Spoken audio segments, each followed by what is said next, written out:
ఈ అమ్మాయి పేరు నందిని. ఇంట్లో నుంచి పారిపోయి వచ్చింది. మీకేమైనా కనిపించిందేమోనని అడుగుదామని ఆపాను సార్. వాళ్ళు మీ ఫోటో పట్టుకొని ఊరంతా వెతుకుతున్నారు. ఏది ఏమైనా మీరు ఇక్కడ నుంచి వెళ్ళడానికి వీల్లేదు. ఆఫీస్లో వర్క్ ఉందని ఈ రోజు 8 గంటలకే బయటికి వెళ్లారు. మీరిద్దరూ హనీమూన్కి వెళ్ళాలి కదా, ఎక్కడికి వెళ్తారో చెప్తే. ప్రస్తుతం అది పోస్ట్పోన్ చేశాం. ఇక్కడ పనులేమని ఉంటే నేను చూసుకుంటామని మూర్తిగా చెప్పారు. ఇటు నేను చెప్పాను. ఎవరు చెప్పినా తను మాత్రం కుదరదు అంటున్నాడు. ఎందుకై ఉంటుంది? ఇంత చిన్నదానికి మీరు ఫీల్ అయిపోతున్నారా? భలే వారే. దాందే ఉంది, నిజంగానే పనులున్నాయేమో. నీతో ఎలా చెప్పాలి జయంతి? మీకొక విషయం చెప్పనా? పెళ్లికి ముందు ఆడవాళ్లు పిసినారులుగా ఉంటే పెళ్లి తర్వాత మగవాళ్లు పిసినారులు అవుతారట. హనీమూన్ కి వెళ్తే డబ్బులు ఖర్చు అనుకుంటున్నాడేమో. పుట్టబోయే పిల్లల కోసం ఇప్పటి నుంచే పొదుపు చేస్తున్నాడేమో. ఖర్చులు మనమే అని చెప్పకపోయారా? లేదులేండి, సరదాగా అన్నాను. నిజంగానే రాజాకి ఏవో ఇంపార్టెంట్ పనులున్నాయేమోనండి. వర్క్ విషయంలో రాజా చాలా సిన్సియర్. మా డాడీ కూడా ఆ విషయంలోనే చాలా బాగా నచ్చాడు.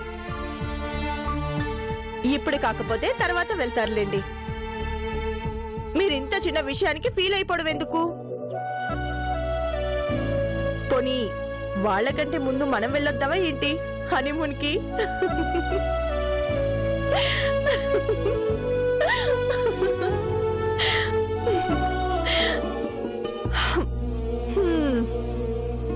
మీరు అలా డల్ గా ఉండకండి. వీలు చూసుకొని నేను వెళ్ళి రాజాతో మాట్లాడతాను, సరేనా?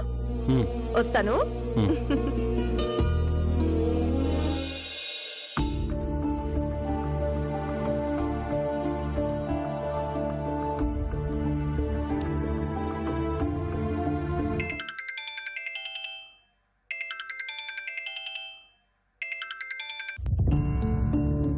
హలో, బాగున్నావా మిస్టర్ కృష్ణప్రసాద్?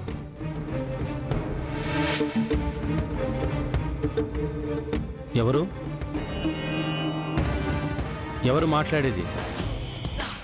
నేనెవరనేది ముఖ్యం కాదు, నేను ఏం చెప్పబోతున్నానో అది ముఖ్యం.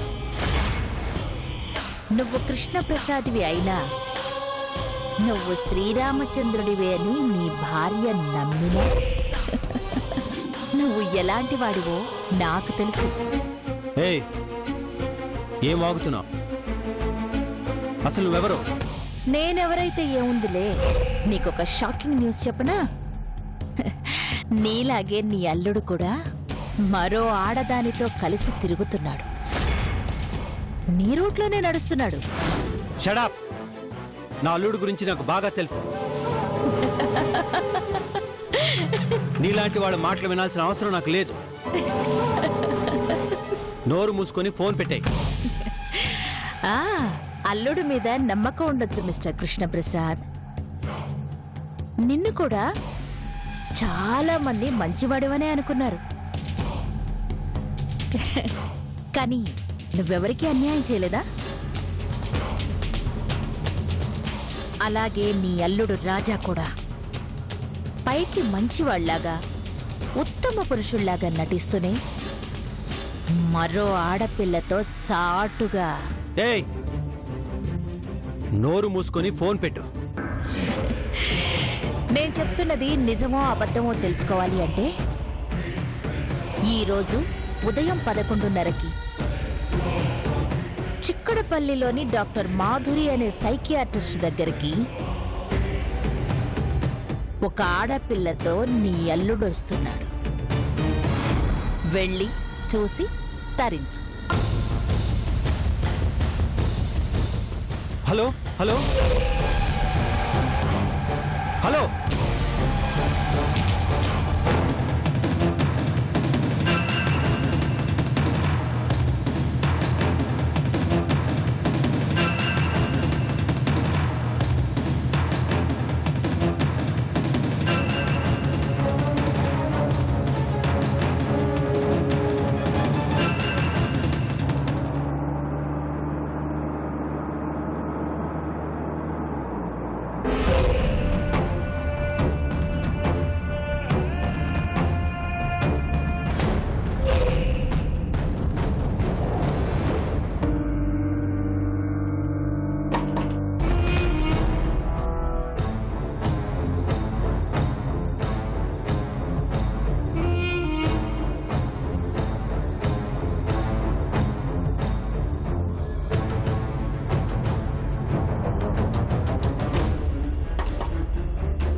నందిని గారు, నందిని గారు, నేనండి రాజాని.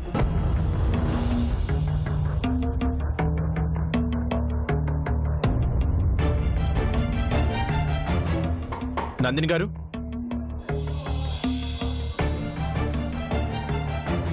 ఇంతసేపు కుట్టిన డోర్ తీయట్లేదేంటి?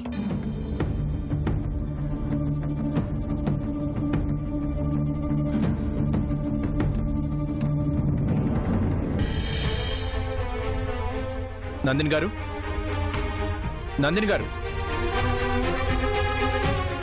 నందిని గారు,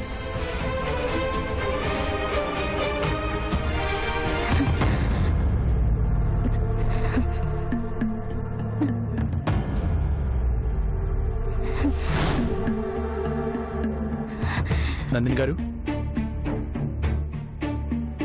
నందిని గారు, ఏమైందండి? ఎందుకు ఇలా ఉన్నారు? ఒంట్లో బాలేదా? రాజా గారు, నాకు చాలా భయంగా ఉందండి. భయమా? భయం ఎందుకండి? ఎవరో ఇంటికి వచ్చినట్టు నన్ను పట్టుకొని తీసుకెళ్తున్నట్టు అనిపిస్తుందండి. ఎవరొస్తారు? తలుపులు తాళం వేసుకొని ఉంటున్నారు. పైగా ఇక్కడికి ఎవ్వరూ రారు. మీరెందుకు ఇలా భయపడుతున్నారు?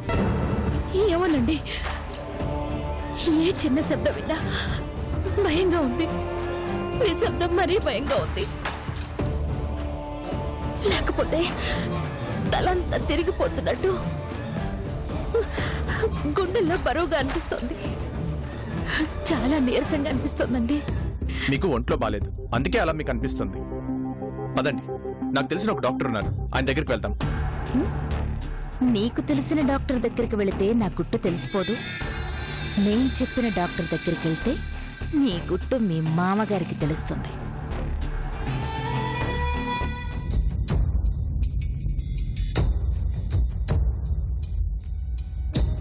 ఏంటండి ఆలోచిస్తున్నారు? రండి వెళ్దాం. రాజాగారు, మీరేమనుకోకపోతే నన్ను డాక్టర్ మాధురి గారి దగ్గరికి తీసుకెళ్తారా? డాక్టర్ మాధురినా? ఆవిడెవరు? చిక్కడపల్లిలో ఉంటారు, సైకియాట్రిస్ట్. నన్ను రెగ్యులర్ గా ఆవిడే చూస్తారు. మీరు సైకియాట్రిస్ట్ దగ్గరికి వెళ్తున్నారా? అవునండి, ఆవిడ 11:30 వరకే ఉంటారు. ఆ, మరి మీరు అక్కడికి వెళ్తే మీ గురించి ఎవరికీ తెలీదా? ఆహా, తెలీదు. ఆవిడెవరికీ చెప్పరు. ఆవిడికి నా గురించి అంతా తెలుసు. మీకు అభ్యంతరం లేకపోతే నన్ను ఆవిడ దగ్గరికి తీసుకెళ్తారా? ఒక్క నిమిషం ఉండండి.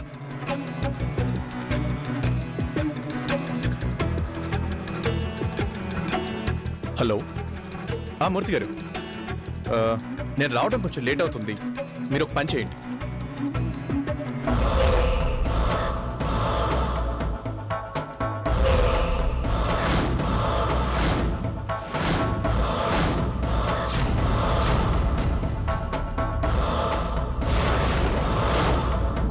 నువ్వు నన్ను హాస్పిటల్కి తీసుకువెళ్ళాలి.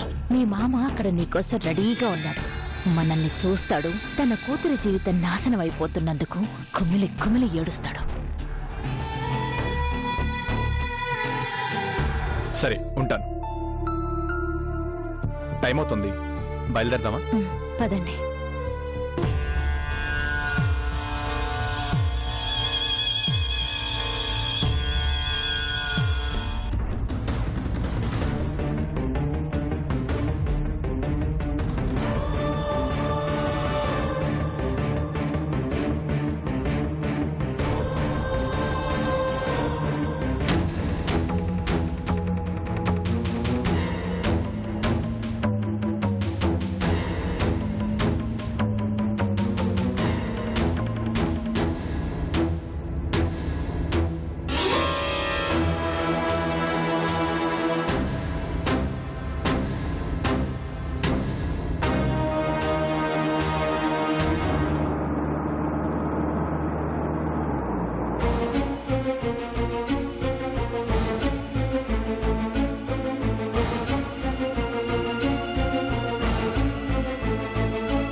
ఈ డాక్టర్ దగ్గరికి మీరు రెగ్యులర్ గా వస్తుంటారా? అవునండి, ఈ డాక్టర్ నాకు ఎప్పటి నుంచో ట్రీట్మెంట్ ఇస్తున్నారు. ఈ డాక్టర్కి నా గురించి చాలా బాగా తెలుసు.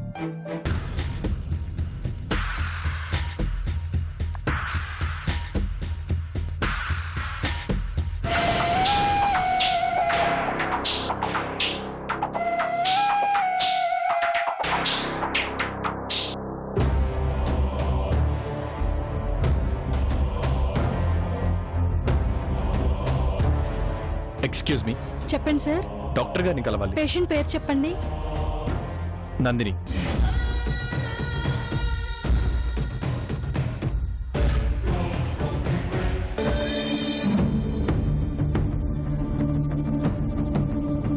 లోపలికి వెళ్ళండి.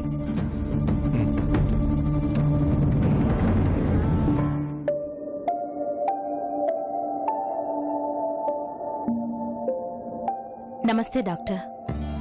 నందిని, కమాన్ కూర్చో.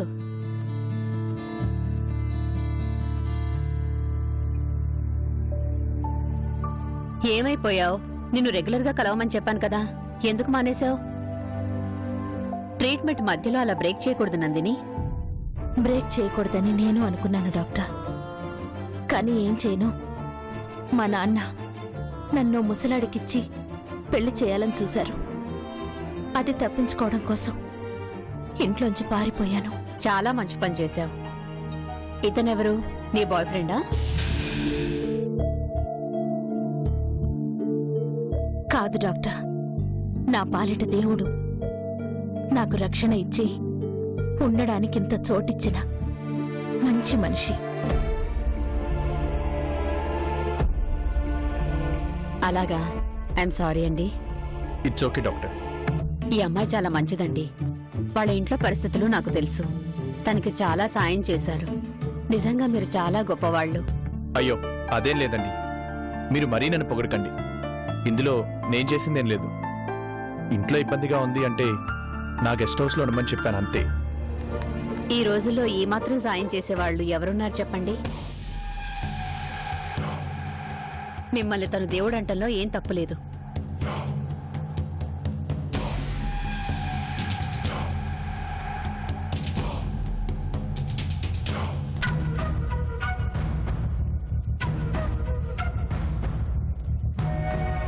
చెప్పు నందిని, ఇప్పుడు ఎలా ఉంది నీకు? ఒంటరిగా ఉండాలంటే భయం వేస్తుంది డాక్టర్.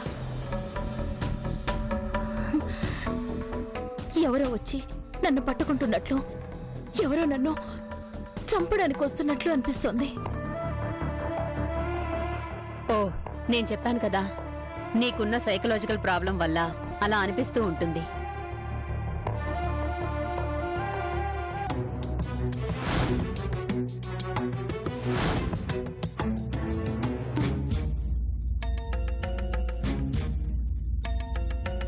గుండెదడ నీరసంగా కూడా ఉంటుంది కదమ్మా? అవును డాక్టర్.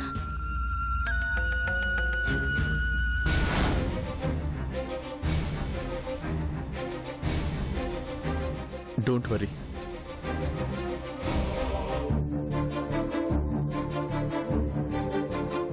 ఇదిగో ఈ మందులు వాడుతూ ఉండు.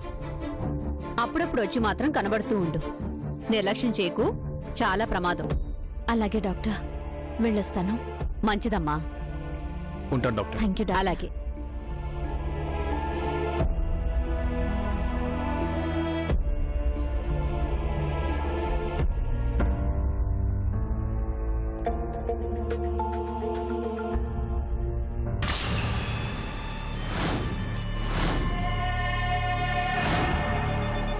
ఇక్కడే ఉన్నావా? నువ్విక్కడే ఉంటావని నాకు తెలుసు. నీకిప్పుడు గుండె పగిలిపోయే షాక్ ఇస్తాను చూడు.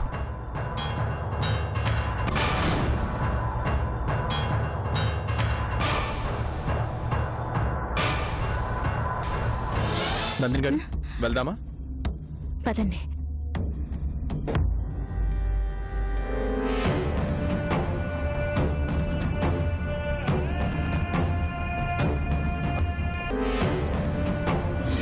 అయ్యో నందిని గారు,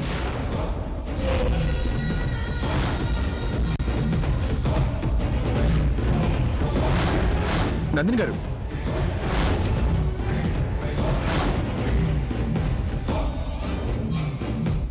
జాగ్రత్త. ఏమైందండి? ఏం లేదు, మళ్ళీ సేమ్ ప్రాబ్లం. సరే వెళ్దాం పదండి. పదండి.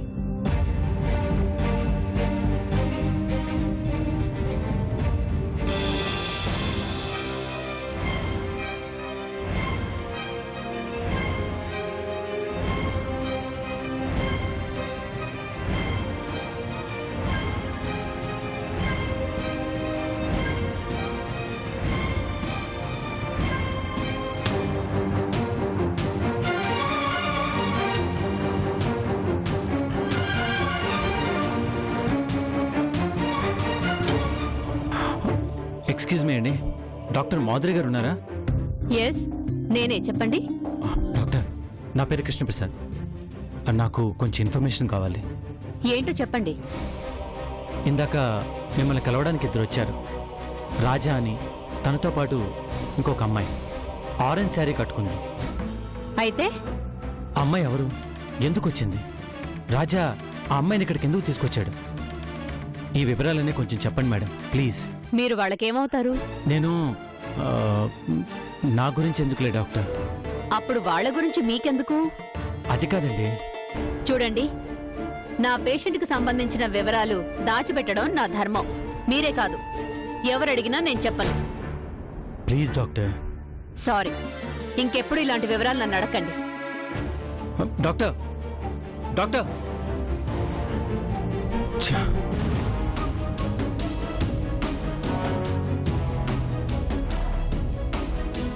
ఎవరు అమ్మాయి?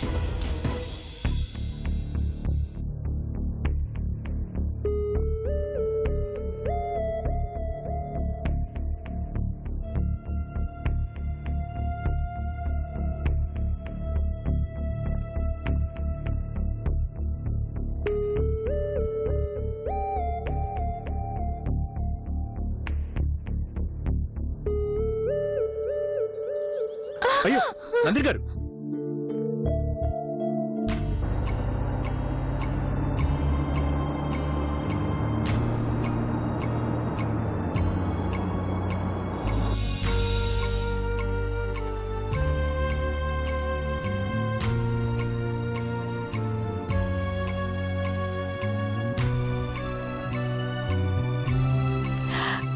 ఏమండి, నేను వచ్చేసా.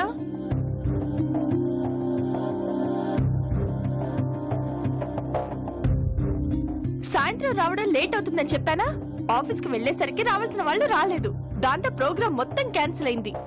ఇంటి దగ్గర మా వారు ఎదురు చూస్తూ ఉంటారని పనులన్నీ అనంతరామ్ గారికి చెప్పేసి తుర్రుమని వచ్చేసాను.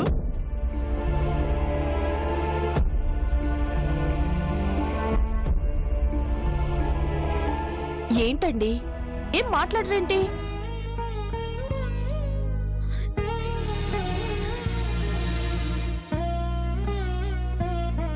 జయంతి, రాజా గురించి నీ అభిప్రాయం ఏంటి?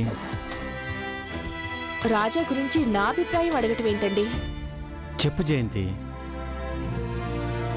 నీకు తెలిసిన రాజా ఎలాంటి మనిషి? తనని ఎంతవరకు నమ్మచ్చంటావు? అదేంటండి అలా అంటున్నారు? ఎంతవరకు నమ్మొచ్చు అంటే మీ ఉద్దేశం ఏంటి? అసలు దేన్ని బేస్ చేసుకొని మీరు ఇలా మాట్లాడుతున్నారో నాకు అర్థం కావడం లేదు. జయంతి, నేను ఇప్పుడు ఒక ఆడపిల్ల తండ్రిగా ఆలోచించాల్సిన పరిస్థితి వచ్చింది. నా ఆలోచన ఎంతవరకు కరెక్టో నాకు అర్థం కావడం లేదు. నేను ఏం మాట్లాడాలో, ఏ నిర్ణయం తీసుకోవాలో తెలియడం లేదు. అందుకే నిన్ను అడుగుతున్నాను. రాజాని ఎంతవరకు నమ్మచ్చు? నమ్మడం అంటే ఏ విషయంలో? డబ్బు విషయంలోనా, ఆస్తి విషయంలోనా, మంచితనంలోనా, ఎదుటి వాళ్ళకి మంచి చేసే దానిలోనా, లేక చెడు చేసే దానిలోనా? ఎందులోని మీ ఉద్దేశం? కట్టుకున్న భార్యకి అన్యాయం చేస్తాడా లేదా అన్న విషయంలో. అసలు ఏం మాట్లాడుతున్నారు మీరు? ప్రపంచంలో ఎవరినైనా అనుమానించొచ్చు, కానీ రాజాని అనుమానించటంలో అసలు అర్థం ఉందా? లేదు జయంతి, నాకెందుకో నమ్మకం కలగడం లేదు. ఏంటండి మీరు? రాజా నిజంగా చాలా మంచి మనిషి. మీరు నిజంగా అనుమానించాల్సి వస్తే ఇప్పుడు కాదు, మాధవితో కలిసి ఒకే ఇంట్లో ఉన్నారు చూడండి, అప్పుడు అనుమానించాల్సింది. అలాంటిది ఇప్పుడు అనుమానించడం ఏంటి? ఆ రాజాకి ఈ రాజాకి ఏమైనా తేడా ఉందా అని. అసలు మీకు ఈ అనుమానం రావడానికి కారణం ఏంటి చెప్పండి? రాజా ఒక అమ్మాయిని తీసుకొని హాస్పిటల్కి వచ్చాడు. అమ్మాయితో చాలా క్లోజ్గా ఉండడం నేను చూశాను. అమ్మాయి గురించి ఇటు మనకు గాని అటు చందుకు గాని తెలీదు.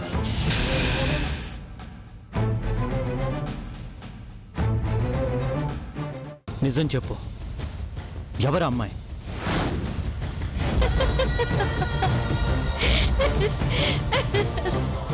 నువ్వు ఒక అమ్మాయిని తీసుకొని నువ్వు డాక్టర్ మాధురి అనే సైకియాట్రిస్ట్ దగ్గర తీసుకొచ్చావే,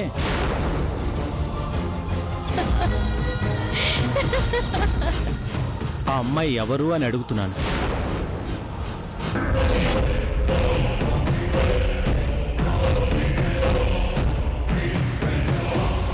అతను తీసుకునే లంచం వీడియో తీసి దగ్గర పెట్టుకో.